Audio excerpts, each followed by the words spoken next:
പ്രധാനമന്ത്രിജി, ലോകത്തിൽ ഏറ്റവും കൂടുതൽ പ്രശ്നമുള്ള രണ്ട് രാജ്യങ്ങളാണ് ഇന്ത്യയും പാകിസ്ഥാനും.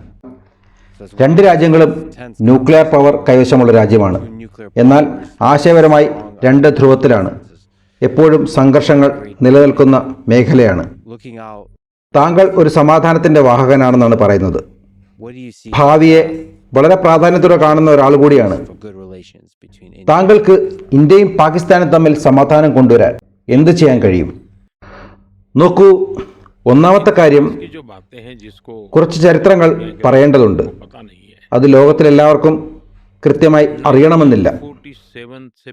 1947 മുമ്പ് ബ്രിട്ടീഷുകാർക്കെതിരെ എല്ലാവരും തോളോട് തോൾ ചേർന്നാണ് സ്വാതന്ത്ര്യത്തിനു വേണ്ടി യുദ്ധം ചെയ്തത്. വർഷങ്ങൾ നീണ്ട പോരാട്ടത്തിനൊടുവിൽ ഭാരതം ആ സ്വാതന്ത്ര്യം നേടിയെടുത്തതിൻ്റെ സമയത്താണ് മതത്തിൻ്റെ പേരിൽ പ്രത്യേക രാജ്യം വേണമെന്നാവശ്യപ്പെട്ട് അവർ വിഘടനവാദം തുടങ്ങിയത്. ഇതേക്കുറിച്ച് പറയാനാണെങ്കിൽ ഒരുപാട് കാര്യങ്ങളുണ്ട്. പക്ഷേ എന്തായാലും ഭാരതം രണ്ടായി വിഭജിച്ചു. മുസ്ലിങ്ങൾക്ക് പ്രത്യേകമായ ഒരു രാജ്യം വേണമെന്നുള്ള ആവശ്യം അംഗീകരിക്കപ്പെട്ടു. അവർക്ക് പ്രത്യേകമായ ഒരു രാജ്യം ലഭിക്കുകയും ചെയ്തു. ഭാരതത്തിൽ തുടരാൻ ആഗ്രഹിച്ച ജനങ്ങളുണ്ടല്ലോ, അവർ വളരെയധികം വിഷമത്തോടുകൂടി തന്നെയാണ് രാജ്യത്തെ രണ്ടായി വെട്ടിമുറിക്കാൻ അനുവദിച്ചത്. ബ്രിട്ടീഷുകാർക്കെതിരെ തോളോട് തോൾ ചേർന്ന് പോരാടി സ്വാതന്ത്ര്യം നേടിയെടുത്ത ഒരു രാജ്യം ഒരു രാത്രിയിൽ രണ്ടായി വെട്ടിമുറിക്കപ്പെട്ടത് ഭാരതീയർ വളരെ വിഷമത്തോടുകൂടി ചിന്തിച്ചുകൊണ്ടിരിക്കുമ്പോൾ പാകിസ്ഥാനിൽ നിന്ന് ഭാരതത്തിലേക്ക് വരുന്ന ട്രെയിനിൽ നിരവധി ജനങ്ങളുടെ മൃതദേഹങ്ങളാണ് വന്നുകൊണ്ടിരുന്നത്. ക്രൂരമായി ആക്രമിക്കപ്പെട്ട, ബലാത്സംഗം ചെയ്യപ്പെട്ട, അവയവങ്ങൾ അറ്റുപോയ, ജീവനുള്ളതും ജീവനില്ലാത്തതുമായ മനുഷ്യ ശരീരങ്ങളെയാണ് പാകിസ്ഥാൻ ഇന്ത്യയിലേക്ക് ട്രെയിനിൽ കയറ്റി അയച്ചത്. ഒന്നാലോചിച്ച് നോക്കൂ. അവർക്ക് കിട്ടിയ ആ ഭൂമിയിൽ അവരുടെ ജനങ്ങൾക്ക് വേണ്ടി എന്തെങ്കിലും ചെയ്ത് അവർ ജീവിക്കാനല്ല ശ്രമിച്ചത്. ഒന്നായിരുന്ന ഭൂമിയെ രണ്ടാക്കി മുറിച്ച അന്ന് മുതൽ തന്നെ അവർ ഭാരതത്തെ ഏതെങ്കിലും ഒരു തരത്തിൽ അതിർത്തിയിൽ ദ്രോഹിച്ചുകൊണ്ടേയിരിക്കുകയാണ്. പ്രത്യേക ആശയപരമായ സമരമൊന്നുമല്ല. ആളുകളെ കൊല്ലൂ, വെട്ടു, കുത്തു, ഇത് മാത്രമാണ് അവരുടെ ചിന്താഗതി. ലോകത്തെവിടെയും തീവ്രവാദം എക്സ്പോർട്ട് ചെയ്യുന്ന ഒരു ഫാക്ടറിയായി അവർ മാറിക്കൊണ്ടിരിക്കുകയാണ്. കേവലം ഭാരതത്തെ മാത്രമല്ല അവർ ആ രീതിയിൽ ദ്രോഹിക്കുന്നത്. ലോകത്ത് എവിടെ, ഏത് രാജ്യത്ത് എന്ത് തീവ്രവാദാക്രമണം ഉണ്ടായാലും അതിൻ്റെ വേരുകൾ നിങ്ങൾ അന്വേഷിച്ചു പോയാൽ എത്തപ്പെടുന്നത് അവസാനം പാകിസ്ഥാനിലായിരിക്കും. നോക്കൂ, അമേരിക്കയിലെ തന്നെ സെപ്റ്റംബർ 11 ട്വിൻ ടവർ ഭീകരാക്രമണം, അതിൻ്റെ മുഖ്യ സൂത്രധാരനായിരുന്ന ഒസാമ ബിൻ ലാദനെ അവസാന കാലഘട്ടത്തിൽ ലഭിച്ചത് പാകിസ്ഥാനിൽ നിന്നാണ്. പാകിസ്ഥാനാണ് ഒസാമ ബിൻ ലാദന് അഭയം കൊടുത്തത്. ഇന്ന് ലോകം തിരിച്ചറിഞ്ഞു കഴിഞ്ഞിരിക്കുന്നു ഈ തീവ്രവാദ ചിന്താഗതി, തീവ്രവാദ മനോഭാവം, തീവ്രവാദ പ്രവർത്തനങ്ങൾ പാകിസ്ഥാന് ഇതൊരു ശീലമായിരിക്കുന്നു. ലോകത്തിനാകെ ഇവർ ഒരു ഭീഷണിയായി മാറിയിരിക്കുന്നു. ഞങ്ങൾ തുടർച്ചയായി അവരോട് പറഞ്ഞുകൊണ്ടിരിക്കുകയാണ്, ഈ വഴിയിൽ നിന്ന് നിങ്ങൾ മാറി സഞ്ചരിക്കണമെന്ന്. ഇതുകൊണ്ട് ആർക്കെന്ത് ഗുണമാണെന്ന് ഞങ്ങൾ പലപ്പോഴും അവരോട് ചോദിച്ചിട്ടുണ്ട്. ഈ സ്റ്റേറ്റ് സ്പോൺസേഡ് ടെററിസം അവസാനിപ്പിക്കണമെന്ന് ഞങ്ങൾ പല തവണ ആവശ്യപ്പെട്ടിട്ടുണ്ട്. നോക്കൂ, താങ്കൾ ചോദിച്ചില്ലേ പാകിസ്ഥാനുമായി സമാധാനം ഉണ്ടാക്കുന്നതിന് വേണ്ടി താങ്കൾ എന്ത് ചെയ്തെന്ന്. ഇവരോട് സൗഹൃദം സ്ഥാപിക്കുന്നതിന് വേണ്ടി ഞാൻ സ്വയം ലാഹോറിൽ പോയ ആളാണ്. 2014 ഞാൻ ഭാരതത്തിന്റെ പ്രധാനമന്ത്രിയായി ആദ്യമായി ചുമതലയേറ്റപ്പോൾ ഞാൻ പാകിസ്ഥാന്റെ ഭരണാധികാരിയെ പ്രത്യേകം ക്ഷണിച്ചതാണ് എൻ്റെ സത്യപ്രതിജ്ഞ ചടങ്ങിൽ പങ്കെടുക്കുന്നതിന് വേണ്ടി. ഞാൻ ചിന്തിച്ചത് ഇതൊരു നല്ല തുടക്കമാവട്ടെ എന്നാണ്. ഞങ്ങൾ ഓരോ തവണ അങ്ങോട്ട് കൈനീട്ടുമ്പോഴും അവർ അത് നിരസിക്കുന്ന സമീപനമാണ് സ്വീകരിക്കുന്നത് എല്ലാ കാലത്തും. പാകിസ്ഥാനിലെ സാധാരണ ജനങ്ങൾ വളരെ വിഷമത്തിലാണ്, ഞങ്ങൾക്കതറിയാം. ഒന്നും ഇങ്ങനെ കരഞ്ഞും ദാരിദ്ര്യത്തിലും ജീവിക്കാൻ പാകിസ്ഥാനിലെ ജനങ്ങളും ആഗ്രഹിക്കുന്നില്ല. എല്ലാ ദിവസവും അവിടെ സ്കൂൾ കുട്ടികൾ പോലും മരിച്ചുകൊണ്ടേയിരിക്കുകയാണ്. ഇത് അവസാനിക്കേണ്ടതാണ്. പാകിസ്ഥാനുമായി സമാധാനം ഉണ്ടാക്കുന്നതിന് വേണ്ടി താങ്കൾ നടത്തിയ ശ്രമങ്ങൾ, അതിന്റെ ഓർമ്മകളിൽ എന്തെങ്കിലും അനുഭവം താങ്കൾക്ക് പറയാനുണ്ടോ? നോക്കൂ, അത്ര നല്ല ബന്ധത്തിലല്ലാത്ത ഒരു രാജ്യത്തിന്റെ ഭരണാധികാരിയാണ് ഞാൻ പ്രധാനമന്ത്രിയായി സത്യപ്രതിജ്ഞ ചെയ്ത ചടങ്ങിലേക്ക് ഏറ്റവും ആദ്യം പ്രത്യേകമായി ക്ഷണിച്ചത്. വർഷങ്ങൾക്ക് ശേഷമാണ് സമാധാനത്തിനായുള്ള അത്തരമൊരു പരിശ്രമം ഇന്ത്യയുടെ ഭാഗത്തുനിന്നുണ്ടാകുന്നത്. അത് ഞാൻ ചെയ്തു. 2013 പ്രധാനമന്ത്രി സ്ഥാനാർത്ഥിയായിരുന്നപ്പോൾ നരേന്ദ്രമോദിയുടെ വിദേശ നയം എന്തായിരുന്നു എന്ന് ചോദിച്ചിരുന്ന പല ആളുകളെയും സ്തബ്ധരാക്കിക്കൊണ്ടാണ് ഞാൻ പ്രധാനമന്ത്രിയായ സമയത്ത് എല്ലാ സാർക്ക് രാജ്യങ്ങളുടെയും തലവന്മാരെ എൻ്റെ സത്യപ്രതിജ്ഞ ചടങ്ങിലേക്ക് പ്രത്യേകമായി ക്ഷണിച്ചത്. അന്നത്തെ ഭാരതത്തിൻ്റെ രാഷ്ട്രപതിയായിരുന്ന പ്രണബ് മുഖർജി അദ്ദേഹത്തിൻ്റെ പുസ്തകത്തിൽ വളരെ വ്യക്തമായി ഇതിനെക്കുറിച്ച് വളരെ ശക്തമായി എഴുതിയിട്ടുണ്ട്. ഭാരതത്തിൻ്റെ വിദേശ നയം എത്ര സ്പഷ്ടവും വ്യക്തവും കൃത്യവുമായിരുന്നു എന്നുള്ളതിൻ്റെ ഉദാഹരണം കൂടിയായിരുന്നു അത്. ഭാരതം എല്ലാ കാലത്തും സമാധാനത്തിനു വേണ്ടി മുൻകൈയെടുക്കുന്നതിൻ്റെ ഏറ്റവും വലിയ ഉദാഹരണം കൂടിയായിരുന്നു അത്. ആ സന്ദേശം ലോകത്തിലെ എല്ലാ രാജ്യങ്ങളിലേക്കും കൃത്യമായി എത്തുകയും ചെയ്തു. പക്ഷേ ഒരു ഗുണവും ഉണ്ടായില്ല. കുറച്ചു നേരമായി നമ്മൾ ഒരുപാട് ടെൻഷനുള്ള കാര്യങ്ങൾ സംസാരിക്കുന്നു. അതിൽ നിന്ന് മാറ്റത്തിനായി ഞാൻ മറ്റൊരു കാര്യം ചോദിക്കാം. ഇന്ത്യയും പാകിസ്ഥാനും തമ്മിലുള്ള ക്രിക്കറ്റ് കളി എല്ലാ കാലത്തും വളരെ വലിയ ചർച്ചയാണ്. ഇന്ത്യൻ ക്രിക്കറ്റ് ടീമാണോ പാകിസ്ഥാൻ ക്രിക്കറ്റ് ടീമാണോ ഏറ്റവും മികച്ച ടീം? ഇന്ത്യയും പാകിസ്ഥാനും തമ്മിലുള്ള ബന്ധം കൂടുതൽ നല്ലതാക്കുന്നതിന്, സമാധാനമുണ്ടാക്കുന്നതിന് ഇന്ത്യ പാകിസ്ഥാൻ ക്രിക്കറ്റ് മത്സരത്തിന് എന്ത് മാറ്റങ്ങൾ വരുത്താനാകും? നോക്കൂ, സ്പോർട്സ് അത് ഏത് ഗെയിമാണെങ്കിലും ലോകത്തിലെ എല്ലാ രാജ്യത്തും ഒരു പ്രത്യേക ഊർജം പകരുന്നതിനുള്ള ഒരു മാർഗം തന്നെയാണ്. ഞാൻ സ്പോർട്സിനെ മാറ്റി നിർത്തി ഒരിക്കലും ചിന്തിക്കാറേയില്ല. ഞാൻ സ്പോർട്സിനെയും ഗെയിംസിനെയും എല്ലാ കാലത്തും മനുഷ്യരുടെ പുരോഗതിക്കും സമാധാനത്തിനും ഐക്യത്തിനും ഒക്കെ വേണ്ടി ഉപയോഗിക്കാൻ കഴിയുന്ന ഒരു ഉപാധിയായി തന്നെയാണ് കാണുന്നത്. രണ്ടാമത്തെ കാര്യം താങ്കൾ ചോദിച്ചത് ഏത് ടീമാണ് നല്ലത്, ഏത് ടീമാണ് മോശം എന്നാണ്. കളിയുടെ ടെക്നിക്കുകൾ വെച്ച് പരിശോധിച്ചാൽ അതിൽ വലിയ വിദഗ്ധനൊന്നുമല്ല. ആ വൈദഗ്ധ്യമുള്ളവർക്ക് മാത്രമേ ഏത് കളിക്കാരനാണ് നല്ലത്, ഏത് ടീമാണ് നല്ലത് എന്നൊക്കെ പറയാൻ കഴിയുകയുള്ളൂ. പക്ഷേ വളരെ കുറച്ച് ദിവസങ്ങൾക്ക് മുമ്പ് നിങ്ങൾ കണ്ടിട്ടുണ്ടാകും, ലോകകപ്പിൽ ഇന്ത്യയും പാകിസ്ഥാനും തമ്മിൽ മത്സരമുണ്ടായി. ആരാണ് ജയിച്ചത് എന്ന് ലോകം കണ്ടതാണ്. ജയിച്ചത് ആരാണോ അവരായിരിക്കുമല്ലോ ഏറ്റവും മികച്ച ടീം. ഇനി നമുക്ക് ഫുട്ബോളിനെ കുറിച്ച് സംസാരിക്കാം. ഫുട്ബോളും ഇന്ത്യയിൽ വളരെ പോപ്പുലർ ആണല്ലോ. എല്ലാ കാലഘട്ടത്തിലെയും ഏറ്റവും മികച്ച ഫുട്ബോളർ ആരെന്ന് ഞാൻ താങ്കളോട് ചോദിച്ചാൽ താങ്കൾ ആരുടെ പേര് പറയും? Messi, Pele, Maradona, Cristiano Ronaldo, Zinedine Zidane. ശരിയാണ്, തീർച്ചയായും ഭാരതത്തിൽ ഇപ്പോൾ ഫുട്ബോളിന് വളരെയധികം പ്രാധാന്യമുണ്ട്. പ്രത്യേകിച്ചും ഭാരതത്തിലെ വനിതാ ഫുട്ബോൾ ടീമും ഭാരതത്തിലെ ജൂനിയർ ടീമും വളരെ നന്നായി തന്നെ ഫുട്ബോളിൽ പെർഫോം ചെയ്യുന്നുണ്ട്. ഫുട്ബോളിന്റെ പഴയ കാലഘട്ടത്തെക്കുറിച്ച് ചോദിച്ചാൽ 80കളുടെ കാലം നോക്കിയാൽ മറഡോണയുടെ പേരാണ് എപ്പോഴും മനസ്സിൽ ഉയർന്നു വരുന്നത്. ഇന്നത്തെ കാലഘട്ടത്തിൽ ഞങ്ങളുടെ എല്ലാവരുടെയും ഹീറോ അദ്ദേഹം തന്നെയായിരുന്നു. ഒരുപക്ഷെ അതുകൊണ്ടായിരിക്കാം എനിക്ക് മറഡോണയെ തന്നെയാണ് ഏറ്റവും ഇഷ്ടം. അതേസമയം ഇന്നത്തെ കാലഘട്ടത്തെക്കുറിച്ച് ചോദിച്ചാൽ എല്ലാവരും പറയുന്നത് മെസ്സിയുടെ പേര് തന്നെയാണ്. താങ്കൾ ഫുട്ബോളിനെ കുറിച്ച് ചോദിച്ചപ്പോൾ എനിക്ക് മറ്റൊരു പ്രധാനപ്പെട്ട വിഷയം കൂടി ഓർമ്മ വരുന്നുണ്ട്. ഞങ്ങളുടെ രാജ്യത്ത് മധ്യപ്രദേശ് എന്നൊരു സംസ്ഥാനമുണ്ട്. ഇവിടെ ഷഹദൂൽ എന്നൊരു ജില്ലയുണ്ട്. കൂടുതലും ആദിവാസി ജനവിഭാഗം അധിവസിക്കുന്ന മേഖലയാണത്. ആദിവാസി വനിതകളുടെ സ്വയം സഹായ സംഘത്തിന്റെ പരിപാടിയുടെ ഭാഗമായി ഞാൻ ഒരിക്കൽ അവിടെ പോയിരുന്നു. ഞാൻ എല്ലാ മാസവും രാജ്യത്തിന്റെ പല ഭാഗത്ത് ഇത്തരം പ്രോഗ്രാമുകളിൽ പങ്കെടുക്കാൻ പോകാറുണ്ട്. അവരോട് സംസാരിച്ചുകൊണ്ടിരിക്കുമ്പോൾ ഞാൻ കണ്ടു അവിടെ ഏതാണ്ട് 80-100 ചെറുപ്പക്കാർ, ചില കുട്ടികളുമുണ്ട്, മുതിർന്നവരുമുണ്ട്. എല്ലാവരും സ്പോർട്സ് യൂണിഫോം ഒക്കെ ഇട്ട് അവിടെ നിൽക്കുകയാണ്. അത് കണ്ടപ്പോൾ ഒരു കൗതുകം തോന്നി. ഞാൻ അവരുടെ അടുത്തേക്ക് പോയി. എന്നിട്ട് ചോദിച്ചു, നിങ്ങൾ എവിടെ നിന്നാണ്? അവർ എന്നോട് പറഞ്ഞു, ഞങ്ങൾ മിനി ബ്രസീലിൽ ഉള്ളവരാണെന്ന്. ഞാൻ ചോദിച്ചു, ഈ മിനി ബ്രസീൽ എന്ന് പറഞ്ഞാൽ? അവരെന്നോട് പറഞ്ഞു, ഞങ്ങളുടെ ഗ്രാമത്തെ എല്ലാവരും വിളിക്കുന്നത് മിനി ബ്രസീൽ എന്നാണെന്ന്. അവരെന്നോട് പറഞ്ഞു, ഞങ്ങളുടെ ഗ്രാമത്തിൽ എല്ലാ വീട്ടിലും ഒരാളെങ്കിലും കഴിഞ്ഞ 4 തലമുറയായി ഫുട്ബോൾ കളിക്കുകയാണെന്ന്.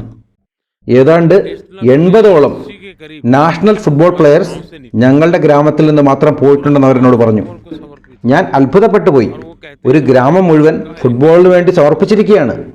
അവരെന്നോട് പറഞ്ഞു, ഞങ്ങളുടെ ഗ്രാമത്തിൽ ഞങ്ങൾ ആനുവൽ ഫുട്ബോൾ ചാമ്പ്യൻഷിപ്പ് സംഘടിപ്പിക്കാറുണ്ട്. അത് കാണാനായി കുറഞ്ഞത് 25,000 ആളുകളാണ് വരുന്നതെന്ന്. അവരെ ഞാൻ പ്രത്യേകമായി പരിഗണിച്ച് അവർക്ക് പ്രത്യേകമായി പദ്ധതികളും തയ്യാറാക്കി വേണ്ട പ്രോത്സാഹനവും നൽകുന്നുണ്ട്. തീർച്ചയായും പ്രധാനമന്ത്രി, ഫുട്ബോൾ എന്ന് പറയുന്നത് ഇന്ത്യയെ മാത്രമല്ല ലോകത്തിലെ പല രാജ്യങ്ങളെയും ചേർത്ത് കൊണ്ടുപോകുന്ന ഒരു പ്രധാനപ്പെട്ട ഗെയിമാണ്.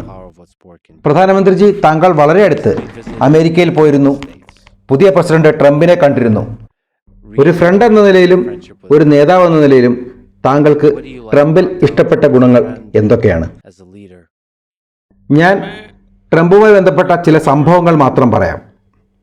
നിങ്ങൾക്ക് അതിൽ നിന്ന് ജഡ്ജ് ചെയ്തെടുക്കാൻ കഴിയും ഞാൻ എന്താണ് ഉദ്ദേശിക്കുന്നതെന്ന്. കഴിഞ്ഞ തവണ ട്രംപ് പ്രസിഡന്റായിരിക്കുമ്പോൾ ഇവിടെ ഹൂസ്റ്റണിൽ ഹൗഡി മോദി എന്നൊരു പ്രോഗ്രാം സംഘടിപ്പിച്ചിരുന്നു. ഞാനും പ്രസിഡന്റ് ട്രംപും ഒരുമിച്ചാണ് ആ പ്രോഗ്രാമിൽ പങ്കെടുത്തത്. ആ സ്റ്റേഡിയം നിറയെ ആളുകളായിരുന്നു. അമേരിക്കയുടെ ചരിത്രത്തിൽ ഏതെങ്കിലും സ്പോർട്സ് ആക്ടിവിറ്റിക്ക് ഇത്രയും ആളുകളൊക്കെ വരാറുണ്ടായിരിക്കാം, പക്ഷെ ഒരു പൊളിറ്റിക്കൽ പ്രോഗ്രാമിന് ഇത്രയും ആളുകൾ വരുന്നത് വളരെ അപൂർവമാണ്. ഞങ്ങൾ രണ്ടുപേരും ആ ജനക്കൂട്ടത്തെ അഭിസംബോധന ചെയ്ത് സംസാരിച്ചു. ഞാൻ സംസാരിക്കുമ്പോൾ അദ്ദേഹം കാണികൾക്കൊപ്പം എൻ്റെ മുമ്പിലിരുന്നാണ് എന്നെ കേട്ടത്. ഒന്ന് ആലോചിച്ച് നോക്കൂ, ഞാൻ അത്രയും വലിയ വേദിയിൽ നിന്ന് പ്രസംഗിക്കുകയാണ്. എന്നെ കേൾക്കാൻ അമേരിക്കയുടെ പ്രസിഡന്റ് ജനങ്ങൾക്കൊപ്പം താഴെയിരിക്കുന്നു. ഞാൻ എൻ്റെ പ്രസംഗം പൂർത്തിയാക്കിയതിനു ശേഷം താഴെ അദ്ദേഹത്തിനടുത്തേക്ക് പോയി. താങ്കൾക്കും അറിയാമല്ലോ അമേരിക്കൻ പ്രസിഡന്റ് സെക്യൂരിറ്റി എന്ന് പറയുന്നത് എത്രത്തോളം വലുതാണെന്ന്. എത്ര സ്ക്രൂട്ടണിയും എത്ര പ്രൊസീജിയറും ഉണ്ടായിരിക്കും എന്ന് എനിക്കും അറിയാം. പ്രസംഗം പൂർത്തിയാക്കി അദ്ദേഹത്തിനടുത്ത് പോയി നന്ദി പറയുകയും ഒപ്പം അദ്ദേഹത്തോട് പറഞ്ഞു, നമുക്ക് ഒരുമിച്ച് ഈ ജനങ്ങളെ അഭിവാദ്യം ചെയ്ത് ഈ ഗ്രൗണ്ടിന് ചുറ്റും ഒന്ന് നടന്നാലോ എന്ന് ഞാൻ അദ്ദേഹത്തോട് ചോദിച്ചു. നമുക്ക് ഈ സ്റ്റേഡിയത്തിൽ ഒന്ന് വലം വെച്ച് അവരെ ഒന്ന് കൈവീശി കാണിച്ച് മടങ്ങി വരാം എന്ന് ഞാൻ അദ്ദേഹത്തോട് പറഞ്ഞു.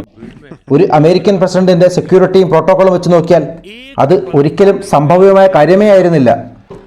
അതായത് ആയിരക്കണക്കിന് ആളുകളുടെ ഇടയിലേക്ക് അമേരിക്കൻ പ്രസിഡന്റ് നടന്നു പോകാനാണ് ഞാൻ ആവശ്യപ്പെട്ടത്. പക്ഷേ ഒരു നിമിഷം പോലും ആലോചിക്കാതെ ഞാൻ പറഞ്ഞത് കേട്ട് അദ്ദേഹം എന്നോടൊപ്പം വന്നു. അമേരിക്കയുടെ സുരക്ഷാ ഉദ്യോഗസ്ഥരെല്ലാം പെട്ടെന്ന് ചകിതരായിപ്പോയി.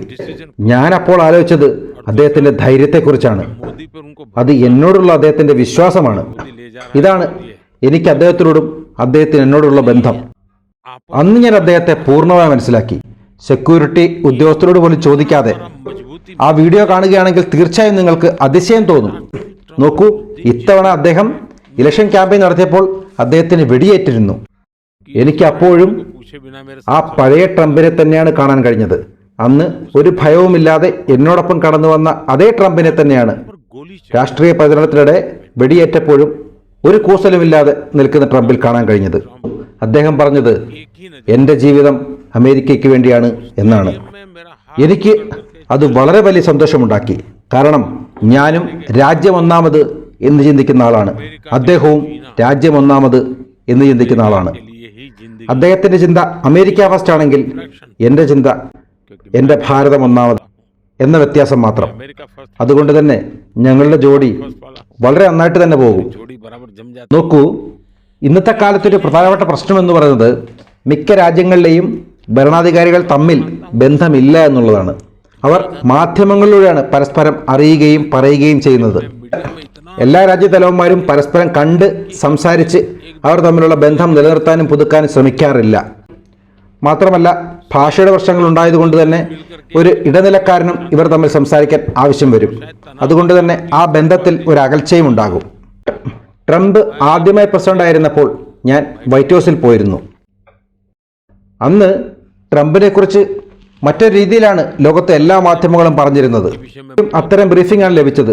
അതുകൊണ്ട് തന്നെ ഞാനും ചെറിയ അമ്പരപ്പിലായിരുന്നു. ഏത് രീതിയിലായിരിക്കും അദ്ദേഹം പ്രതികരിക്കുക, സംസാരിക്കുക എന്നൊക്കെയുള്ള ഒരു ചിന്ത എനിക്കും ഉണ്ടായിരുന്നു. ഞാൻ വൈറ്റ് ഹൗസിലെത്തി അദ്ദേഹത്തെ കണ്ട ആദ്യ മിനിറ്റിൽ തന്നെ അദ്ദേഹം എല്ലാ പ്രോട്ടോക്കോളും മാറ്റിവെച്ച് എൻ്റെ അരികിലേക്ക് ഓടി വന്ന് സംസാരിച്ചു.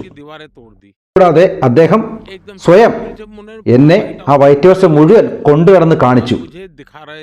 ഞാൻ പ്രത്യേകം ശ്രദ്ധിച്ചു, അദ്ദേഹത്തിന്റെ കയ്യിൽ ഒരു പേപ്പറോ പേനയോ അദ്ദേഹത്തിന്റെ കൂടെ ആളുകളോ ഒന്നുമില്ല. അദ്ദേഹം സ്വയം എന്നെ കൈപിടിച്ച് കൊണ്ടുകടന്ന് വൈറ്റ് ഹൗസിലെ ഓരോ കാര്യങ്ങളും കാണിച്ചു തരികയാണ്. എന്നെ കാണിച്ചു തരികയാണ്. എബ്രഹാം ലിങ്കൺ ഇവിടെയാണ് ഉണ്ടായിരുന്നത്, ഇവിടെയാണ് ഇരുന്നത്. ഈ കോർട്ടിന് എന്തുകൊണ്ടാണ് ഇത്രയും നീളം വന്നത്, അതിന്റെ കാരണം എന്താണ്, ഈ ടേബിളിൽ ഏത് പ്രസിഡന്റിന്റെ കയ്യൊപ്പാണുള്ളത്, ഇതിന്റെ ഡേറ്റ് അടക്കം അദ്ദേഹം എനിക്ക് വിശദീകരിച്ച് തന്നുകൊണ്ടേയിരിക്കുകയാണ്. എന്നിൽ അത് വളരെ വലിയ ഇംപ്രഷൻ ഉണ്ടാക്കി അദ്ദേഹത്തോട്. അദ്ദേഹം ആ ഭരണഘടനാ സ്ഥാപനത്തോട് എത്ര വലിയ ബഹുമാനമാണ് കാണിക്കുന്നതെന്ന് ഞാൻ ചിന്തിച്ചു. അമേരിക്കയുടെ ചരിത്രത്തോട് എത്രമാത്രം അദ്ദേഹം നീതി പുലർത്തുന്നുണ്ട്, അതിൽ അദ്ദേഹം താല്പര്യം കാണിക്കുന്നുണ്ട് എന്നും ഞാൻ ചിന്തിച്ചു. മാത്രമല്ല അതിഥിയോടും അമേരിക്കയോടും അദ്ദേഹം എത്ര ബഹുമാനം കൊണ്ടു നടക്കുന്നുണ്ട് എന്നും ഞാൻ മനസ്സിലാക്കി. ആദ്യമായി കാണുന്ന ഒരാളാണ്, എന്നിട്ട് പോലും അദ്ദേഹം എന്നോട് വളരെയധികം മനസ്സ് തുറന്നാണ് സംസാരിച്ചത്. അതിനുശേഷമുള്ള തെരഞ്ഞെടുപ്പിൽ അദ്ദേഹം പരാജയപ്പെട്ടു, ബൈഡൻ പ്രസിഡന്റായി. പക്ഷേ അദ്ദേഹം പ്രസിഡന്റ് അല്ലാതിരുന്ന ഈ കഴിഞ്ഞ 4 വർഷമുണ്ടല്ലോ, അപ്പോഴും എന്നെ അറിയുന്ന ആരെങ്കിലും അദ്ദേഹം മീറ്റ് ചെയ്യുകയാണെങ്കിൽ അദ്ദേഹം എന്നെക്കുറിച്ച് ചോദിക്കുമായിരുന്നു. പ്രസിഡന്റ് അല്ലാതിരുന്ന കഴിഞ്ഞ 4 വർഷത്തിൽ കുറഞ്ഞത് 50 തവണയെങ്കിലും അദ്ദേഹം പലരോടും പറഞ്ഞിട്ടുണ്ട്, Modi is my friend, convey my regards എന്ന്. അതാണ് അദ്ദേഹത്തിന്റെ മനസ്സിൽ എന്നോടുള്ള ബന്ധം. പ്രധാനമന്ത്രിജി കഴിഞ്ഞയാഴ്ചയാണ് അദ്ദേഹം പറഞ്ഞത്, അദ്ദേഹത്തെക്കാൾ മികച്ച നെഗോഷിയേറ്ററാണ് നരേന്ദ്രമോദി എന്ന്. അദ്ദേഹത്തെ ഞങ്ങൾ കാണുന്നത് ലോകത്തിലെ ഏറ്റവും വലിയ നെഗോഷിയേറ്ററായിട്ടാണ്. പക്ഷേ അദ്ദേഹം പറയുന്നത് അദ്ദേഹത്തെക്കാൾ മികച്ച നെഗോഷിയേറ്റർ താങ്കളാണെന്നാണ്. അതിനെക്കുറിച്ച് താങ്കൾക്ക് എന്താണ് പറയാനുള്ളത്? എനിക്കതിനെക്കുറിച്ച് ഒന്നും പറയാൻ കഴിയില്ല, കാരണം അത് അദ്ദേഹത്തിന്റെ മഹത്വം മാത്രമാണ്. അദ്ദേഹത്തിന്റെ കാര്യത്തിൽ പോലും ഞാൻ അദ്ദേഹത്തെക്കാൾ വളരെ ഇളയതാണ്. എന്നിട്ടും അദ്ദേഹം എന്നെക്കുറിച്ച് ഇങ്ങനെ പറഞ്ഞത് തീർച്ചയായും എനിക്ക് അഭിമാനമുള്ള കാര്യം തന്നെയാണ്. അദ്ദേഹം പല കാര്യങ്ങളിൽ എന്നെ പലയിടത്തും അഭിനന്ദിച്ച് സംസാരിച്ചിട്ടുണ്ട്, ഞാൻ കേട്ടിട്ടുണ്ട്. പക്ഷേ ഞാൻ എല്ലായ്പ്പോഴും എൻ്റെ രാജ്യത്തിൻ്റെ താല്പര്യത്തിനാണ് മുൻഗണന കൊടുക്കുന്നത്. ഞാൻ എവിടെയും ഏത് ഫോറത്തിലും സംസാരിക്കുന്നത് ഭാരതത്തിൻ്റെ താല്പര്യങ്ങളെക്കുറിച്ച് മാത്രമാണ്. ആരെയും ചെറുതാക്കാനോ മോശമാക്കാനോ ഞാൻ ശ്രമിക്കാറില്ല. എൻ്റെ നാട്ടിലെ ജനങ്ങൾ എനിക്ക് അധികാരം നൽകിയത് എൻ്റെ രാജ്യത്തിന് വേണ്ടി എല്ലായിടത്തും പോയി സംസാരിക്കാൻ തന്നെയാണ്. അതുകൊണ്ട് തന്നെ എൻ്റെ ഭാരതീയർ ആഗ്രഹിക്കുന്നതാണ് ഞാൻ ചോദിക്കുന്നത്, അതിനെക്കുറിച്ചാണ് ഞാൻ സംസാരിക്കുന്നത്. പ്രധാനമന്ത്രിജി, താങ്കൾ കഴിഞ്ഞ തവണ അമേരിക്കയിൽ വന്നപ്പോൾ നിരവധി ആളുകളുമായി സംസാരിച്ചിരുന്നു. ഇലോൺ മസ്ക്, തുളസി ഗബാർഡ്, നിരവധി ആളുകൾ. അതിൽ നിന്ന് താങ്കൾ എന്താണ് നേടിയത്? എന്താണ് താങ്കളുടെ പ്രധാനപ്പെട്ട ഓർമ്മകൾ? നോക്കൂ, ഏറ്റവും പ്രധാനപ്പെട്ട കാര്യം, ഞാൻ പ്രസിഡന്റ് ട്രംപിന്റെ 2 ടേമും കണ്ടിട്ടുണ്ട്. ഈ 2ാം ടേമിൽ അദ്ദേഹം ആദ്യ ടേമിനേക്കാൾ വളരെയധികം പ്രിപ്പയർഡാണ്. അടുത്ത 4 വർഷം എന്താണ് ചെയ്യേണ്ടത് എന്നതിനെക്കുറിച്ച് വളരെ വ്യക്തമായ ധാരണ അദ്ദേഹത്തിനുണ്ട്. വ്യക്തമായ പ്ലാൻ അദ്ദേഹം തയ്യാറാക്കി വെച്ചിട്ടുണ്ട്. അദ്ദേഹത്തിന്റെ ടീമിലെ നിരവധി ആളുകളുമായി ഞാൻ സംസാരിച്ചു. അതിൽ നിന്ന് എനിക്ക് മനസ്സിലായത് അദ്ദേഹം ഇത്തവണ തിരഞ്ഞെടുത്ത ടീമും ഏറ്റവും മികച്ചത് തന്നെയാണ്. ഞാൻ അവരുമായി സംസാരിച്ചതിൽ നിന്ന് എനിക്ക് മനസ്സിലായത് പ്രസിഡന്റ് ട്രംപിന്റെ മനസ്സിലുള്ള എല്ലാ കാര്യങ്ങളും വരും 4 വർഷത്തിനുള്ളിൽ നടപ്പിലാക്കിയെടുക്കാൻ കഴിയുന്ന ശക്തമായ ടീം തന്നെയാണ് അദ്ദേഹത്തിൻ്റെ ഒപ്പം ഉള്ളതെന്നാണ്. ഇലോൺ മസ്ക് ആയാലും തുളസി ഗബാർഡ് ആയാലും വിവേക് രാമസ്വാമി ആണെങ്കിലും എല്ലാവരെയും ഞാൻ കണ്ടത് അവരുടെ കുടുംബത്തോടൊപ്പമാണ്. അതൊരു വല്ലാത്ത പ്രത്യേക മീറ്റിങ്ങുകളായിരുന്നു. ഇലോൺ മസ്കുമായി എനിക്ക് ഗുജറാത്ത് മുഖ്യമന്ത്രി ആയിരിക്കുന്ന കാലം മുതലേ നല്ല ബന്ധമുണ്ട്. അദ്ദേഹം തൻ്റെ കുടുംബത്തോടും കുട്ടികളോടൊപ്പമാണ് വന്നത്. അതൊരു വലിയ അനുഭൂതിയായിരുന്നു. പല വിഷയങ്ങളെക്കുറിച്ച് ഞങ്ങൾ പരസ്പരം സംസാരിച്ചു. നോക്കൂ, 2014 ഞാൻ ഭാരതത്തിന്റെ പ്രധാനമന്ത്രിയായി അധികാരമേറ്റ സമയത്തും ഞാൻ ചിന്തിച്ചിരുന്നത് ഇതേ കാര്യങ്ങൾ തന്നെയാണ്. പഴയ ഭാരതത്തിൽ നിന്ന് ഒരുപാട് മാറ്റങ്ങൾ കൊണ്ടുവരണമെന്ന്. പഴയ രോഗങ്ങളും പഴയ ചുവപ്പ് നാടകളും അനാവശ്യ നിയമങ്ങളും എല്ലാം പൊളിച്ചെഴുതി ഭാരതത്തിന് പുതിയൊരു ദിശയിലേക്ക് കൊണ്ടുപോകണമെന്നാണ് ഞാൻ 2014 ആഗ്രഹിച്ചത്. അതാണ് ഞാൻ കഴിഞ്ഞ 11 വർഷമായി ചെയ്തുകൊണ്ടിരിക്കുന്നതും. ഇന്ന് പ്രസിഡന്റ് ട്രംപിന്റെ 2ാം ടൈമിൽ മാധ്യമങ്ങൾ ചർച്ച ചെയ്യുന്നത് പോലെയൊന്നും അന്ന് ലോകതലത്തിൽ ചർച്ചയായിട്ടുണ്ടാവില്ലായിരിക്കാം. പക്ഷേ 2014 വളരെ വലിയ സ്റ്റെപ്പുകൾ ഭാരതത്തിൽ ഞങ്ങളും എടുത്തിരുന്നു. അതിൻ്റെ ചില ഉദാഹരണങ്ങൾ ഞാൻ പറയാം. നോക്കൂ, 2014 ഞാൻ ഭാരതത്തിൽ ആദ്യമായി അധികാരത്തിലെത്തുമ്പോൾ ആ സമയത്ത് സർക്കാരിൻ്റെ നിരവധി പ്രൊജക്റ്റുകളുണ്ടല്ലോ, സാധാരണ ആളുകൾക്ക് സബ്സിഡി കൊടുക്കുന്ന പദ്ധതികൾ. അത്തരം പല സബ്സിഡികളും ലഭിച്ചിരുന്ന ആളുകളുടെ കണക്കെടുത്തപ്പോഴാണ് മനസ്സിലായത് അങ്ങനെ സബ്സിഡി വാങ്ങുന്ന പല ആളുകളും ജനിച്ചിട്ട് പോലുമില്ല. പലതും ഫേക്ക് പേരുകളാണ്. ഭാരതത്തിൽ ജനിച്ചിട്ടേ ഇല്ലാത്ത ആളുകളിൽ പല ആളുകൾക്കും വികലാംഗ പെൻഷനും വിധവാ പെൻഷനും ഒക്കെ ലഭിച്ചുകൊണ്ടേയിരുന്നിരുന്നു. ഞാൻ അതിനെക്കുറിച്ച് പ്രത്യേകം ഒരു സ്ക്രൂട്ടണി തയ്യാറാക്കി പരിശോധിച്ചു. അതുകൊണ്ടുണ്ടായ മാറ്റം മനസ്സിലാക്കിയാൽ താങ്കൾക്കൊരുപക്ഷെ അത്ഭുതം തോന്നും. കൃത്യമായി പരിശോധിച്ചപ്പോൾ 10 കോടി പേരാണ്, 10 കോടി ആളുകളാണ് ഫേക്കായി ഈ രീതിയിൽ കൃത്രിമ രേഖകൾ വഴി സർക്കാരിൻ്റെ പണം വാങ്ങിയിരുന്നത്. ഞാൻ അതെല്ലാം അവസാനിപ്പിച്ചു. ആ പണം ഇന്ന് അർഹതപ്പെട്ട ആളുകളിലേക്ക് ഡയറക്റ്റ് ബെനിഫിറ്റ് ട്രാൻസ്ഫർ സ്കീം വഴി നേരിട്ട് അവരുടെ അക്കൗണ്ടിലേക്ക് എത്തുന്നു. വളരെ വലിയ വിപ്ലവകരമായ മാറ്റമാണ് ഉണ്ടായത്. ജനിച്ചിട്ടേ ഇല്ലാത്ത 10 കോടി ആളുകളുടെ പേരിലേക്ക് ഇടനിലക്കാർ വഴി പോയിരുന്നത് ഞാൻ നിർത്തലാക്കിയപ്പോൾ 3 ലക്ഷം കോടി രൂപയാണ് എൻ്റെ സർക്കാരിന് ലാഭമുണ്ടാക്കാൻ കഴിഞ്ഞത്. ഇന്നത്തെ കാലഘട്ടത്തിനനുസരിച്ച് ടെക്നോളജി ഉപയോഗിക്കുന്നത് വഴി എനിക്ക് ഈ മാറ്റങ്ങൾ കൊണ്ടുവരാൻ കഴിഞ്ഞു. സർക്കാരിൻ്റെ കീഴിൽ എല്ലാ വകുപ്പുകളും എല്ലാ സാധനങ്ങളും പർച്ചേസ് ചെയ്യുന്നതിന് വേണ്ടി ജാം പോർട്ടൽ എന്നൊരു സൈറ്റ് ഞാൻ ഉണ്ടാക്കി. അവിടെ രജിസ്റ്റർ ചെയ്ത് കൃത്യമായി 3 കൊട്ടേഷനുകൾ വന്ന് അതിൽ ഏറ്റവും കുറവ് കൊട്ടേഷനുള്ള ആളുകളിൽ നിന്ന് ഗുണനിലവാരമുള്ള ഉൽപ്പന്നങ്ങൾ മാത്രം വാങ്ങണം എന്നുള്ള പ്രത്യേക നിയമം ഞാൻ കൊണ്ടുവന്നു. അതുകൊണ്ട് തന്നെ ആ മേഖലയിലെ അഴിമതിയും ഇല്ലാതാക്കാൻ എനിക്ക് കഴിഞ്ഞു. 2014 ഞാൻ അധികാരത്തിൽ വരുമ്പോൾ നിരവധി കംപ്ലയൻസുകൾ രാജ്യത്തിനോട് ബാധ്യതയായിരുന്നു. അനാവശ്യമായ നൂലാമാലകൾ, ഏതാണ്ട് 4000-ലധികം അത്തരം അനാവശ്യ നിയമങ്ങളാണ് ഞാൻ ഇല്ലാതാക്കിയത്. അത് കാരണം ഈസ് ഓഫ് ഡൂയിങ് ബിസിനസ് ഭാരതത്തിൽ വളർന്നിരിക്കുന്നു. ഏതാണ്ട് 1500 നിയമങ്ങൾ, അനാവശ്യ നിയമങ്ങൾ ഞാൻ ഇല്ലാതാക്കി. പ്രധാനമന്ത്രിജി, താങ്കളും ചൈനീസ് പ്രസിഡന്റ് ഷീ ജിൻപിങ്ങുമായി വളരെ നല്ല സൗഹൃദത്തിലാണെന്നാണ് പറയപ്പെടുന്നത്. അതേസമയം തന്നെ ഇന്ത്യയും ചൈനയും തമ്മിൽ അതിർത്തിയിൽ പലതരത്തിലുള്ള പ്രശ്നങ്ങളും ഉണ്ടെന്നും കേൾക്കുന്നു. ബന്ധങ്ങൾ നല്ല രീതിയിൽ കൊണ്ടുപോകാനും എന്തൊക്കെയാണ് ചെയ്യാൻ ആഗ്രഹിക്കുന്നത്? നോക്കൂ, ഭാരതവും ചൈനയും തമ്മിലുള്ള ബന്ധം അത് ഇന്നോ ഇന്നലെ തുടങ്ങിയ ബന്ധമല്ല.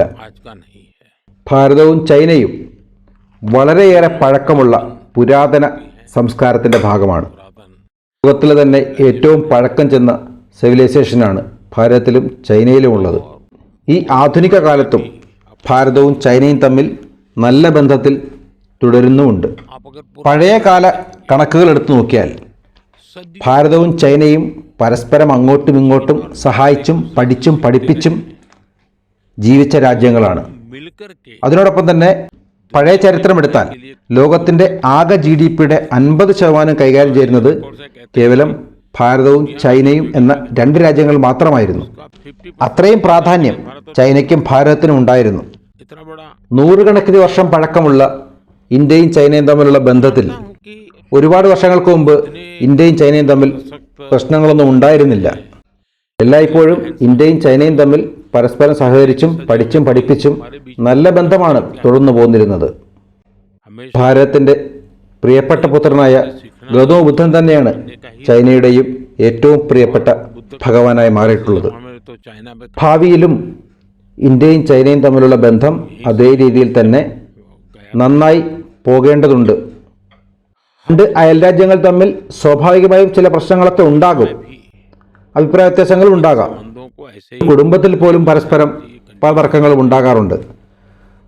അതുകൊണ്ട് തന്നെ സ്വാഭാവികമായും 2 അയൽരാജ്യങ്ങൾ തമ്മിൽ, അതും ഇത്രയും പ്രാധാന്യമുള്ള ശക്തിയേറിയ 2 അയൽരാജ്യങ്ങൾ തമ്മിൽ സ്വാഭാവികമായും അഭിപ്രായ വ്യത്യാസം ഉണ്ടാകും. അത് സാധാരണമാണ്. പക്ഷേ ഞങ്ങൾ എപ്പോഴും ശ്രദ്ധിച്ചുകൊണ്ടിരിക്കുന്നത് ഈ ഡിഫറൻസ് ഒരിക്കലും ഒരു ഡിസ്പ്യൂട്ടിലേക്ക് പോകരുത് എന്നാണ്. നോക്കൂ, 2 രാജ്യത്തിനും അവരുടേതായ താല്പര്യങ്ങളുണ്ടാവും. സ്വാഭാവികമായും 2 രാജ്യങ്ങളും അവരവരുടെ രാജ്യത്തിൻ്റെ താല്പര്യങ്ങൾക്കാണ് മുൻഗണന കൊടുക്കുക. ഭാരതം എല്ലായ്പ്പോഴും നേരിട്ട് സംസാരിക്കുന്നതിനാണ് പ്രാധാന്യം കൊടുക്കുന്നത്. ശരിയാണ്, ലോകത്ത് കേൾക്കുന്നത് പോലെ ഇന്ത്യയും ചൈനയും തമ്മിൽ അതിർത്തിയിൽ ചില തർക്കങ്ങളുണ്ട്. 2020 പ്രത്യേകിച്ചും ഞങ്ങൾ തമ്മിൽ ചില പ്രശ്നങ്ങളും ഉണ്ടായി. അത് കാരണം ലോകമാകെ അത് ചർച്ചയുമായതാണ്. പക്ഷേ വളരെ അടുത്ത കാലത്ത് ഞാനും ചൈനീസ് പ്രസിഡന്റ് ഷിയുമായുള്ള ചർച്ചയുടെ അടിസ്ഥാനത്തിൽ 2020 മുൻപുള്ള സ്ഥിതിയിലേക്ക് ഞങ്ങൾ എത്തിയിട്ടുണ്ട്. അതിർത്തിയുടെ കാര്യത്തിലാണെങ്കിലും 2020 മുമ്പുള്ള സ്ഥിതിയിലേക്ക് ഞങ്ങൾ 2 പേരും പരസ്പരം ചർച്ച ചെയ്ത് ഒരു തീരുമാനമെടുത്തിട്ടുണ്ട്. പതിയെ പതിയെ ഇന്ത്യയും ചൈനയും തമ്മിലുള്ള ആ നല്ല ബന്ധം വീണ്ടും പുനഃസ്ഥാപിക്കാൻ കഴിയുമെന്ന് തന്നെയാണ് ഞാൻ വിശ്വസിക്കുന്നത്. തീർച്ചയായും ഞങ്ങൾ തമ്മിൽ കഴിഞ്ഞ 5 വർഷമായി ചില പ്രശ്നങ്ങളുണ്ട്. അതുകൊണ്ട് തന്നെ ബന്ധം പഴയതുപോലെ പുനഃസ്ഥാപിക്കാനും കുറച്ച് സമയമെടുക്കും എന്നറിയാം. നോക്കൂ, 2021 ഏഷ്യയുടെ കാലമാണ്. വളരെ ശക്തമായ 2 രാജ്യങ്ങളെന്ന നിലയിൽ ഇന്ത്യയും ചൈനയും ഒത്തൊരുമയോടുകൂടി മുന്നോട്ട് പോകേണ്ടത് 2 പേരുടെയും ആവശ്യമാണ്. തർക്കങ്ങൾ സ്വാഭാവികമാണ്. പക്ഷേ എങ്കിലും ഒരു കോമൺ ഇൻട്രസ്റ്റിലേക്ക് ചർച്ചകൾ കൊണ്ടുവന്ന് പരസ്പര സഹകരണത്തോടുകൂടി മുന്നോട്ട് പോകുന്നതിന് വേണ്ടി എന്തൊക്കെ ചെയ്യാൻ കഴിയുമോ അതിനുവേണ്ടി എല്ലാം ചെയ്യാൻ ഭാരതം തയ്യാറാണ് എന്ന് തന്നെയാണ് എനിക്ക് പറയാനുള്ളത്.